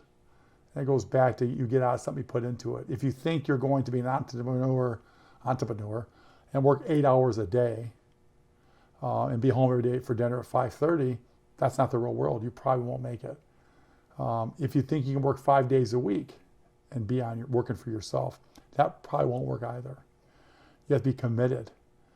Sure, business is closed, but you gotta live it, breathe it, think it, and eat it 24/7. It's always on your mind. Your next move. And if you don't, you think you can take a day off, you don't get a day off. Working for yourself, you don't get a day off. I doubt there's any successful business person out there that can say, yeah, I get a day off. Oh, sure, we may take a Sunday off or a Saturday off to relax, but we're still thinking about that Monday morning meeting. We're still thinking about the next move. We're always thinking. We're never shut down. I would suspect if you went to a sleep deprivation center, whatever they call it, and you find how many hours a night you sleep, you'd find out that you're probably waking up multiple times a night just thinking about your next day. Because every day is different. It's a lot of hustle. Why do you think people glamorize the business and not the grind? Because people aren't truthful with themselves. Most companies aren't successful. I think over half are bankrupt or out of business within the first year. Like 2/3 more of the next are gone the next 5 years. And they live for the moment. Again, it's back to that mountain story. They go out and they start let's say they start a toilet paper business and they found 20 customers. And now they replace their income from working at a minimum wage job. And they think they made it. Like, I maxed my income or I doubled it. And they stop with those 20 customers. Well, what they don't realize is those customers' needs changes. They may close down their business. They may find another supplier. Maybe at the corporate level, they change to a national supplier. That's happening many a times. They're expecting those 20 customers to be there forever. And they won't be. So then what separates successful business owners versus those that phase out? They never stop. I think we just alluded to it a minute ago. The ones that fade out stop. They get comfortable. It's the grit, it's the grind. It's why did Detroit Lions, win in 2024 and they didn't win in 2025, or at least known as champions? Why? Well, they changed. The offensive coordinator changed. Some of the players changed. The belief wasn't there. You got to believe you can do it. I think a lot of it is you got to believe in your head, I can do this no matter what. We're going to go out there, we're going to win. And you had one guy basically left as the head coach going, we can do this. And they didn't believe in him. And if I had to look back, it was probably their failure. So, you keep at it. It never stops. Keep going. Almost seems like a change from we need to do this versus we will do this, and in a sense of entitlement kind of deflates the balloon. It does. And believe it or not, a lot of people are stuck working for somebody else. They just don't have the balls, tenacity, whatever it takes to work for themselves. They just want a check from an employer, not realize they're basically a prisoner. You're a number, you're robotic. You have no value. Oh, they'll bullshit you and tell you. They'll give you some bullshit party and they'll give you some bullshit summer outing. You can eat at a picnic or you can go bowling with them. But the truth is, they're just trying to inspire you for the moment, making you think you're valuable, and you're not. You're just another number. Working for yourself, being an entrepreneur, thinking for yourself, you decide your fate, not somebody else. Comes with a lot of pressure, though. Well, sure it does. So how do you make decisions under pressure? I think it comes with experience. Most issues that come up, you've been down that road before. You know what worked and didn't work.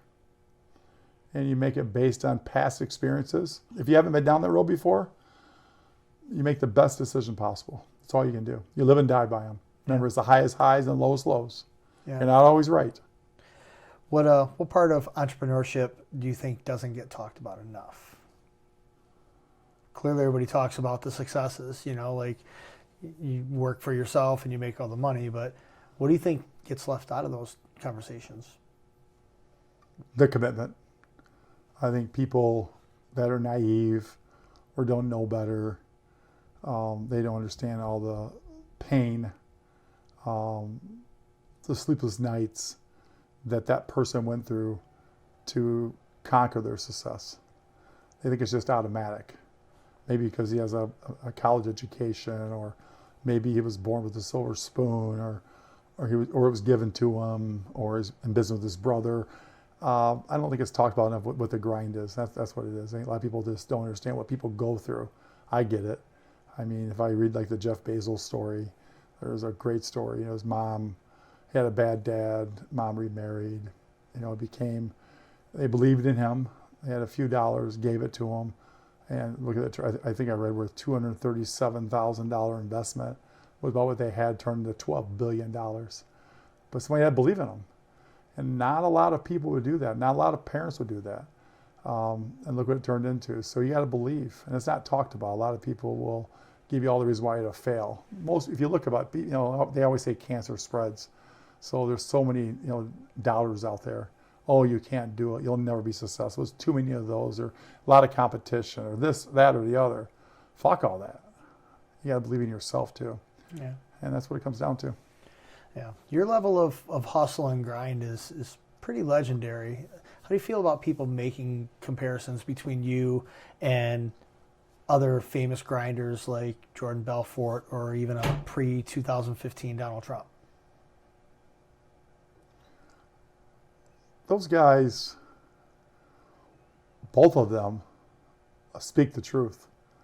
They hurt a lot of feelings, especially Donald Trump. Like him or hate him, he calls it like it is. Doesn't really care about feelings. I don't think he does it to be just rude, but I think he gets annoyed because if a person's, whether I've always respected the presidential office, no matter who the president is, we got to live and die by their decisions. That's why we voted him in. Whether I voted for him or not doesn't matter. The people voted. But you look at him speak, and he takes chances. He has balls. He's willing to stand up to people. A lot of people won't. A lot of people just won't stand up. And I'd probably put myself, obviously, not in their category by no means. They're much more successful than I could ever dream of. But as far as personality traits go, similar.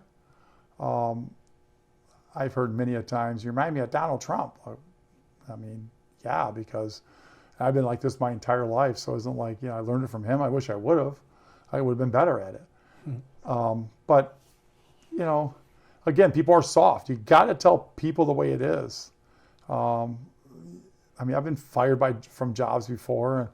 And, nobody patted me on the back or told me whatever. They told me, hey, you suck. You suck. Get out. We found a better company or whatever. They didn't mince words. So when you get beat up enough, you don't mince words. I think it was just taught from. I've had customers throw us out because we don't control it. We don't control whether the guard sleeps or not, but I'll be damned we're fired for it. Or if the guy decides to, I remember one morning getting a call, and it's in this book actually. It's working at Fagel Pop Company, and the guards got with the outside and they had a collusion together that they were going to break in. This room was built around this safe, and the safe was dropped on the floor and destroyed the room, hundreds and hundreds of thousands of dollars in damage. It was on Thanksgiving morning. And I go out there, nobody else is available, and go out there, do the investigation, and get hold of a friend cop who led us to the safe because they were dumb enough to put him back in the car, which dragged on the frame of the car on the grass shit. And it ended up carrying down the road and told the cops where the safe was based on these marks. And so the Monday after the holiday, everybody's in jail, blah, blah, blah. And I go to see the customer, a guy named Bob Schmitzer. And he was a small guy, about 5'6", and this little bitty man gets on his desk and starts fucking just pounding me and cussing me out and swearing. He's standing at his desk, and I'm thinking to myself, I want to beat the fuck out of you. I'm 6'3". I will slaughter you. But I couldn't. He told me what a piece of shit we were and what a piece of shit I am. I'm thinking to myself, I didn't fucking steal your safe. I solved your crime, though. That guy didn't care. If you met him on the street, yeah, Greg Wier, safe breaking. What? I'd be caught up in that.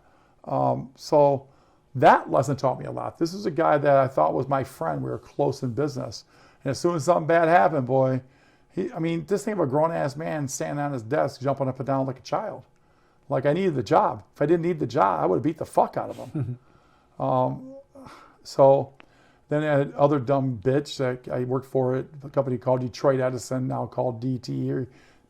Her name was Dorothy Daniels, and she was in bed with her current guard company, and our company had won the bid, and she was going to do everything in the world to make sure we were not successful. They had fines built in their contracts, and there was a lot of retainees, so we had to keep some of the old people. And there was, in the security guard world, they were so close, and I couldn't do anything right. I was spending literally 20 hours a day down there. Every morning at 7 a.m. we get fined $1,000. 10 people wouldn't have ties on, or they'd be late to work on purpose. And then I thought, it's the only time in my life I thought, I should shoot this bitch. I really should. Because she's crazy. Like she's making me look bad. I work hard. Like this, you're an asshole. I didn't, of course. But people suck. But that's that pretty much. People change, and if you back to the earlier question is, if I had relied on, well, I was working for somebody at the time in both those scenarios, but if I'd been independent and entrepreneur on my own, had those 2 clients, I'd be out of business. So I can never stop, keep on going, because today's friends are tomorrow's enemies.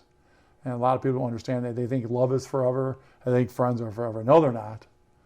They have their agendas, they have their motives. When they're done using you, they'll fuck your eyeballs out. And that stands true at all levels and all people, including family. What chapter in this book do you think that every 20-year-old should read twice? Like, what do you really want to drive home to that next future entrepreneur? Probably the beginning of the Burn security days. Entering the game just as a security guard, making $4 an hour, 1986, and turning it into being one of their top level managers in the country. You'll see the struggle. You'll read the struggle. You'll read all the things that happen, and you'll find out your boss, I love him to this day, gave me an opportunity to make more money, and that was running numbers in Detroit. That's unethical and it's illegal. Well, I never judge. I mean, what you do, you do you. I don't give advice or opinions on how you live your life. And but I need the money, and it sounded pretty straight up. So I would run numbers every day for him. When the Michigan Lottery would draw the number for the drawing or whatever it was, the party stores knew his name was Sam, and Sam paid more than the state did. So let's say you're a local guy from the neighborhood, you go buy your lottery ticket every day, and let's say the state paid 10 to 1, Sam would pay 20 to 1 if you won. And there'd be bags of money. I never opened them. It wasn't my business.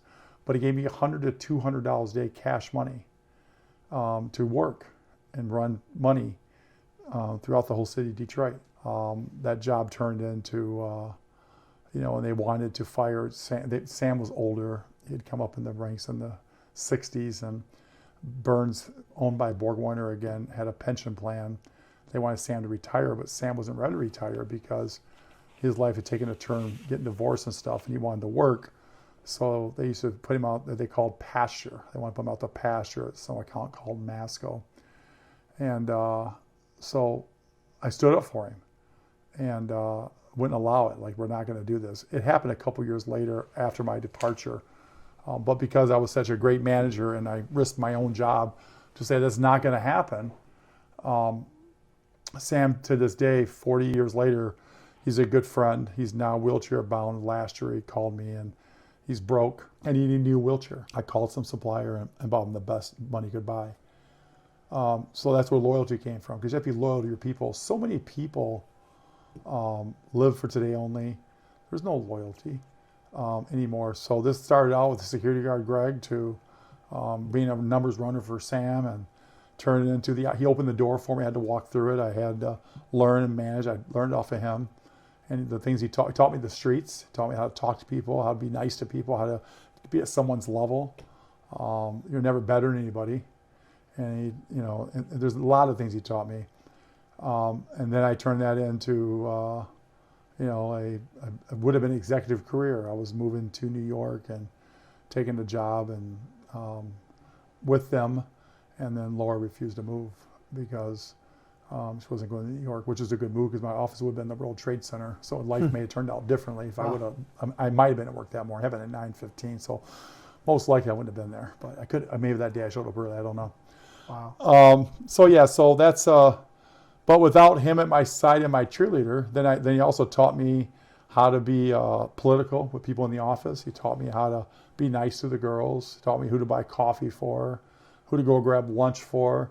All those little small things that I learned at a young age just became valuable information. They sound small, but they were so important because now I got the HR manager that's in love with me, not because I do a good job or I don't get any HR complaints or anything. So I get her coffee. It's so stupid, but that's the way the world turns. And that's what I was taught. So in the beginning of the, maybe several pages into it, talks about that upbringing in that business. That was my first exposure to it. Before that, I was just a young punk kid living in a trailer park, couple kids, married, whatever. I wasn't going anywhere.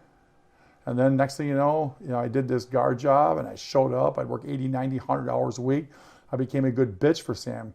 He could call me, I'd go. Call me, I'd go, no matter what. I was one of those few guys. And I had a lot of them growing up too, like me, that would work that much. And then one day broke the seal was Laura was going to a trip down south and the car she was driving broke down.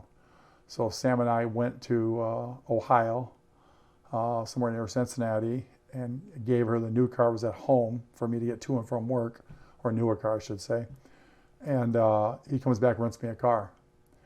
And we get called in the office because he shouldn't be renting cars. It was on their Joco G fleet card. And they're like, he goes, I rented it for McDonald's. And they were like, Greg's been driving it. We got 6 eyewitness accounts that they were driving it. And they called me in, like, did Sam rent your car? I was like, no. I took it a few times, got some gas, got tires changed once. No. You didn't take the car home? No. Because Sam would have got fired. Mm-hmm. No, I lied. Loyalty. And Sam never forgot that. And then another incident with Sam was Burns didn't allow you to carry guns when you're at work in the office. So Sam has his 38 snub in his right front pocket. He's a bigger man. We're going across the street to Coney Island. And as we're crossing Greenfield, the gun goes off, shoots him in the thigh. Of course, the ambulance had to come. The cops came, and we said someone shot Sam. And Burns wanted to fire him. And they're like, well, the investigation shows that the bullet went out, not in. Can't explain that. So they called us in separate rooms. The cops got involved. They were asking questions. I can't answer that. I just know that we were walking across the street. And the truth is, I put the gun in my pocket, put the gun in my car, and get back to Sam like a week later. So that loyalty. So Sam knew I was his ride or die. He knew I'd lie for him, cheat for him, steal for him, didn't matter. And I did. Yeah. And it paid huge dividends. And I was fortunate enough because of that he's the smartest guy in the room. I listened to him. Yeah. And I absorbed everything he said. I found out what the value of people were. And this man would walk into stadiums and everybody, hey, Mr. King, how you doing, sir? How you doing, sir? Everybody loved that guy. I learned how he got that. They respected him. And just because someone likes you doesn't mean they respect you. And respect's a big word. And you may hate me, but most likely you respect me. Yeah. I love that story about him with the wheelchair too, because I'm the one that delivered it to him. Oh, did you? Yes. Okay. Me and Tevin.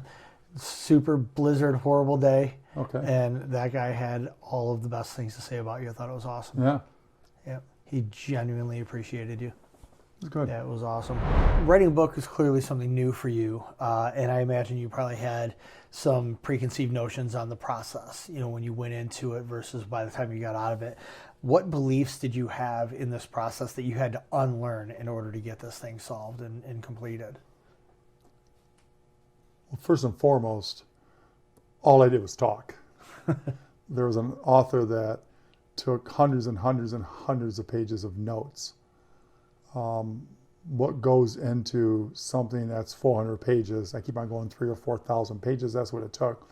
But probably revealing your life to him. You were sitting there talking to, not a stranger, but I've only known the man, probably met a month or two before he wrote the book. So you're exposing your life to him, you're telling about your good, the bad, and the ugly. He's deciding what he should write. At the end of the day, I did have 100% say what to write or not write, or what to take out or what put in. But we talk so much that somebody else has some say-so over you, and they're going to spin it. I call the word spin, and write the way they want to write it. Where I've been more blunt probably. He's more polished and more political than I would be. The book's very well written. I wouldn't have done that well, as you know by now, or you already knew before you got here. I'm an outspoken person, and he just doesn't say, fuck you. Well, it says it lots of times in that book, but that's not his style. Right. So he changes who you are. So I had to agree to that kind of in my head, like, I get it. I can't tell him he's an asshole every time. I got to be polished here and use some bullshit. I tried to work with him, and just it wasn't going to happen. So we had no choice but to terminate him. So that was kind of hard. I said, no, he's a fucking asshole. We fired him. He's a piece of shit. But I couldn't say that. I did a lot of times, but sometimes I couldn't. Through this process, was there anyone that you try to prove wrong that you couldn't do it? I mean, I don't have to. I prove the world wrong every single day. As we talked here about haters, doubters. Every fucking day's, prove what wrong? Prove them right for what? I mean, there's nothing to prove. First of all, I became the best in the business, the best there was, the best there ever will be. I know I'll never be topped. I know it sounds egotistical, but that industry, not because I'm so good, it's they're so bad. The industry pretty much puts out a bunch of fucking complicated, lazy fucks. And then I never knew what the word lazy meant. Mine was survival. So for me, it was just a matter of working hard. So there's nothing to prove.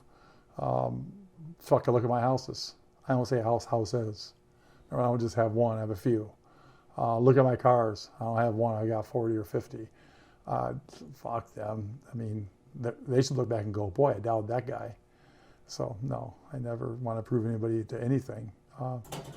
Let's compare bank accounts. Fuck you. I love that you don't even know how many cars you have. I really don't know how many cars I have. I think that's great. I don't have a clue. What version of yourself are you the most proud of becoming? Is it a grandfather? Is it a good dad? Is it a mogul in your industry? Is it someone who has put your fingerprints on a million different industries? Like, what do you roll over and say, you know what? This is what I'm proud of. Well, again, I go back to where I came from. I will never say that I was a great father. I'll never say I was a great husband. I had to survive. They may or may not understand it. I mean, I didn't have a typical life. I don't know what it's like to go to the movies. I don't know what it's like to have a dinner. I don't know what it's like to have a vacation. I got vacation homes, but I don't go to them. If I do, it's 2 or 3 days. I never had the normal life. But if I would have had a normal life, we wouldn't have none of this stuff. None of those memories. My family just went to Hawaii during Christmas. I didn't go. I couldn't go. I have a house on the ocean, as you know. I went there once last summer. Once. I can't go. I can't walk away. God, proud isn't even the word. It's just work ethic. Again, how I was raised. Remember, my dad was the guy calling off when he had, his vacation days at the beginning of the year, and his sick time, he took it right away. I look at people I surround myself with today. That's what they do. Is, I got vacation. Let me take them now in January or February. So by September, they're out of time. I'm an asshole because I won't give them time off without pay. So I think it's just proud of work ethic. Being a hard, dedicated worker is something to be proud of. Don't look down on yourself for No, I don't look down on it. But that's probably the best thing that comes out, because I can't sit there and tell you, I was a great father, or I was a great husband, or I was a great this or that. I knew how to work. I had a work ethic. Yeah. And hopefully that triggered down. I've got both my kids are hardworking. They're both good souls. They're good people. For sure. They're good people. I always say if they're good citizens, that's first and foremost to me. I don't really care what they do or don't do and what they become. It never affected my life, and I'll give them as much as I can give them and make their life easier. It's probably too late in the game to change that thought. I've always been that way. So no, I look back like, driven and hard work. You have to have the drive and hard work. And if you are willing to give up something, you'll become something. If you want your la-la lifestyle and you want to have your date nights, I don't even know what a fucking date night is. The fuck is a date night? I see that shit on Facebook. What the fuck? Oh, look at this. If I want to go buy $100,000 or $1 million diamond rings, I can just go buy it. I don't need an anniversary or a fucking Valentine's Day to fake it. Oh, look, I bought you some flowers. You should. That's fucking stupid. How about I go buy you a fucking brand new car? Because yours got dirty. Because it got dirty. That's more exciting to me than it is about, I don't live a fake life. I don't need a pomp and circumstance. I may have an audience. I don't give a shit. Remember, we're only here for a short period of time, so who gives a fuck? Who cares? Yeah. It's funny you say that about you don't know what a vacation is, and it's usually just a couple of days. I can attest to that because people, of your wealth clearly take vacations, right? Mm-hmm. Gone for a week, 2 weeks, San Juan, wherever, Greg's always back in the office by Tuesday to sign payroll, to sign checks, old-fashioned style. Always. Back on Tuesday to sign checks. Yep. To make payroll. Right. No, it's It always always Monday, baffled me that always back in time to do payroll. There's no time. I mean, again, if you want to live in La La Land and go to the resort that you put on your credit card that you probably can't afford, paying 27% interest, and you sit there and drink, Mai Tais, and you sit there and order from a waitress with a $37 cheeseburger, and you get your credit card bill. It takes you 9 years to pay it off. Hats off to you if that's what you want to do. I don't want to fucking do that. I want to go and my credit card bill comes as paid off in full. I mean, that's just the way it is. And I don't spare any expense. When I do go, I don't spare any expense. I don't care what things cost. I could care less. I don't look at price tags, not because I'm some hotshot or anything. It's just if I want something, I'll buy it. If I want that pinball machine, I'm going to buy it. If I don't care what it costs. I'm over here researching and trying to figure it out. I frown people to do that because I see them piss away money in strip bars or their cars when their wife or somebody wants something. Their kids like, oh no, we can't afford it. But you got what? You just spent $500 last night on a stripper. You can't buy your kid a fucking pair of jeans. If readers can take one lesson away from this book, what do you think it should be? Independence, man. Live your life. Take those chances and say fuck you to the doubters, because everyone's going to tell you can't do it. We talked about this earlier. If there's too many of this or too many of that, you can't do it. No, the strong will survive and the weak will fail. If you fall into that, remember, you get out of something, you put into it.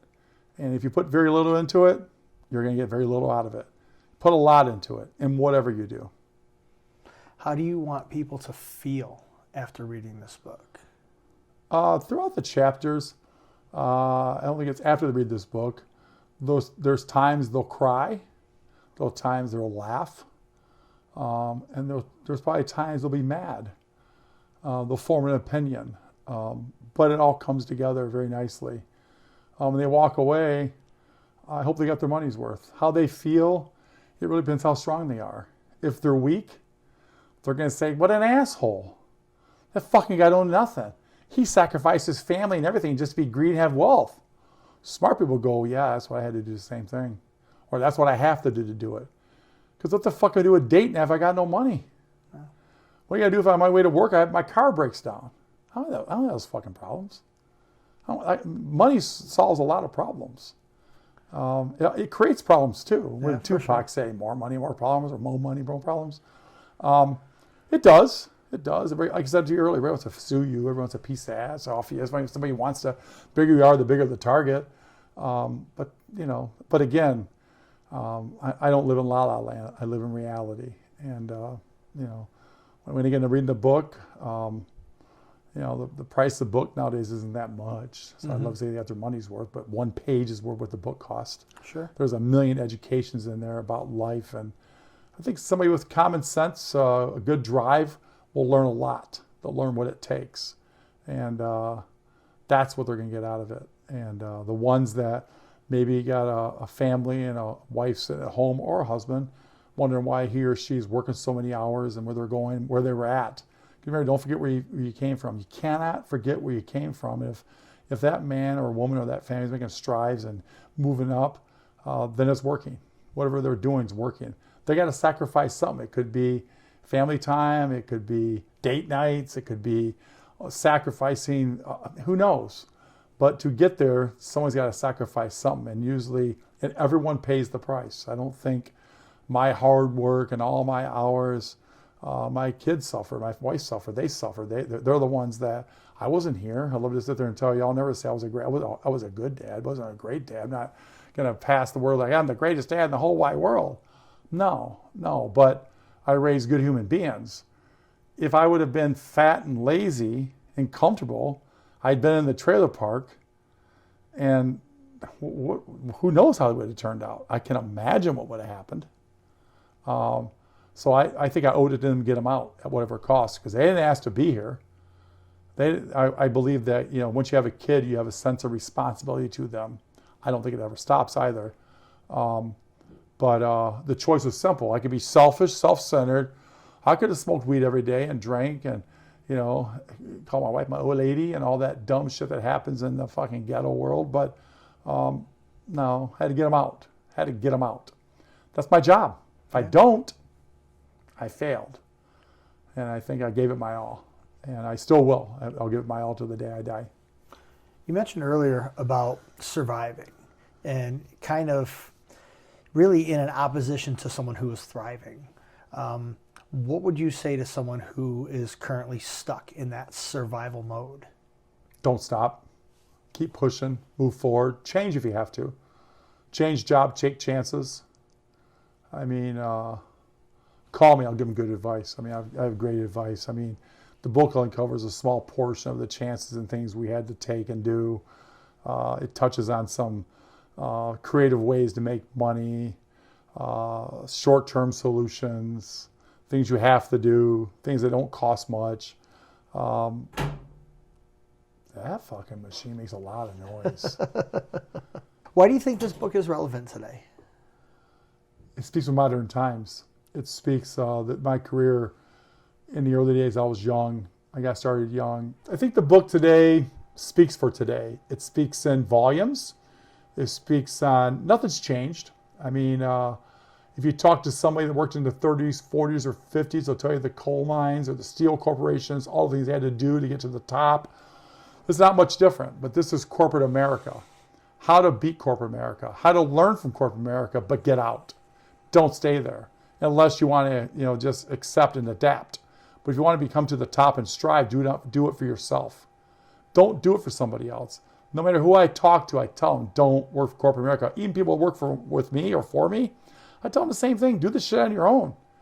Because if not, you're always going to be a worker bee. I don't care how much money you make. I'm always going to make more. Pass me. I prefer that. A lot of people have. I've taught a lot of people who made a lot of money and did a lot of great things. Some kept it, some lost it. What's next? What's next after More Than Just Luck?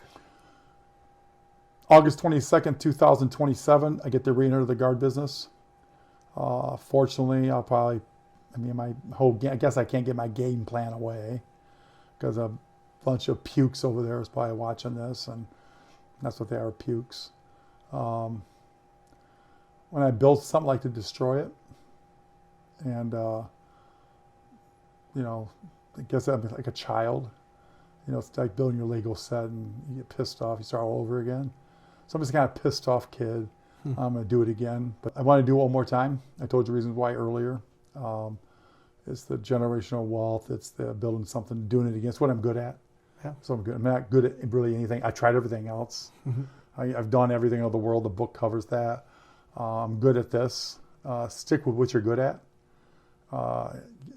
Don't try anything else. If you waste a lot of time and money, I can afford to fuck up. So I pissed money away because I did the wrong thing, or I was sold by somebody that said we can do this, that, and it's bullshit. Stick with what you're good at, and then August 22nd, 2027 comes. I have a game plan. I'll be ready. And then after that, I think Kid Rock said it best in a song years ago. I think it's Devil Without a Cause. I did it with a brand new team. That's basically what he said. And I'll go back to the wild nights and the wild days, and I'll build a brand new team. But this time I'll turn that team over to, hopefully people that want it, grandkids. My kids were never interested in it. They hate the business because their dad worked all the time, wasn't home that much, and they had no love for the business, and that I respect it. So maybe if they see it from a different angle, maybe their grandkids will want it. If they do, I hope so they do. Because I can teach them, again, I think I'm the best at it. And they'll turn it into a career for them and their children, so you can see I continue living after I'm gone. It speaks to that legacy from earlier. Right. Yeah. Because money is too easy to spend. I think if you leave them money, they can spend that money. They can recklessly go and travel and take 2-week vacations and stay at the resorts and drink Mai Tais, and they can blow that money pretty quickly if they didn't earn it. Right. They don't respect it or appreciate it. They didn't earn it. If you just give it to them.